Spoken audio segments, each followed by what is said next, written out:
রোহিঙ্গা সমস্যা নিয়ে চলমান সংকটের স্থায়ী সমাধানে তুরস্কের সহযোগিতা চেয়েছে জামাতে ইসলামীও। রাতে তুর্কি পররাষ্ট্রমন্ত্রী হাকান ফিদানের সঙ্গে 1 ঘণ্টাব্যাপী বৈঠক শেষে কথা জানান জামাত আমির ও সংসদের বিরোধী দলীয় নেতা ডক্টর শফিকুর রহমান। হোটেল ইন্টারকন্টিনেন্টালে রাত 8:30টায় বৈঠকটি শুরু হয়। এ সময় জামাত আমিরের সঙ্গে ছিলেন দলটির নায়েবে আমির সৈয়দ আবদুল্লাহ মোহাম্মদ তাহের ও সেক্রেটারি জেনারেল মিয়া গোলাম পরওয়ার সহ 7 সদস্যের প্রতিনিধি দল।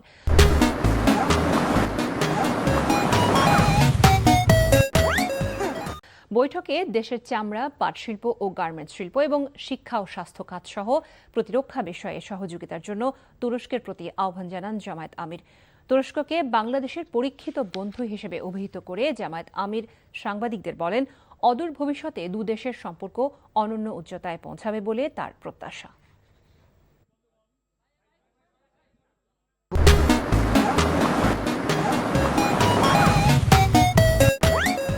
রোহিঙ্গা ক্রাইসিস নিয়ে বাংলাদেশ যে সমস্যার মধ্যে আছে, এটার একটা যৌক্তিক সমাধানের জন্য তারা যেন আন্তর্জাতিক উদ্যোগের অংশ হিসাবে এগিয়ে এসে তারা দায়িত্ব পালন করেন।